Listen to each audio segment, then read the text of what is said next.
বিভিন্ন কর্মসূচির মাধ্যমে সম্পন্ন হলো শাহ সুফি মাওলানা হাসান আলী নকশবন্দি মুজাদ্দিদি সাহেবের বার্ষিক উরুস মাহফিল।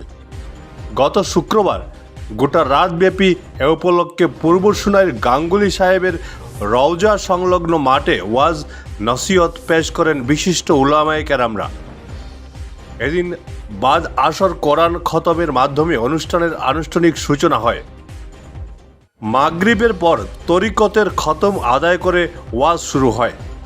ভোরে মিলাদ শরীফ খতমে খোঁজে গান ও আখেরি মোনাজাতের অনুষ্ঠানের সমাপ্তি ঘোষণা করা হয়।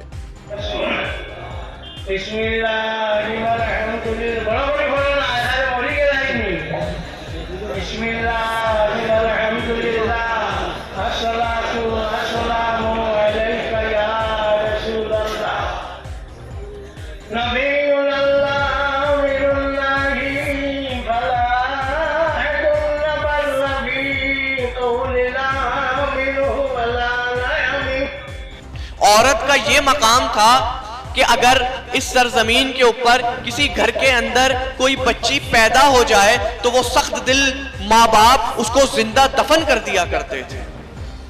लेकिन फिर जमाने ने फिर एक बार करवट ली, तारीख के औराक पलटने लगे और अल्लाह के रसूल के हुक्म से, हुक्म रूहानी से जब गरीब नवाज ने हिंदुस्तान की तरफ रुख किया और आप हिंदुस्तान में तशरीफ लाए तो शायर ये कहता है कि आप आए तो जमाने के नजारे बदले, जुल्मो जबरो सितमो जौर के धारे बदले, जितने भी फरसूद कवानीन थे सारे बदले, कम नसीबों के मुकद्दर के सितारे बदले, शमए ईमान जलाने के लिए आप आए, नूर ही नूर को फैलाने के लिए आप आए।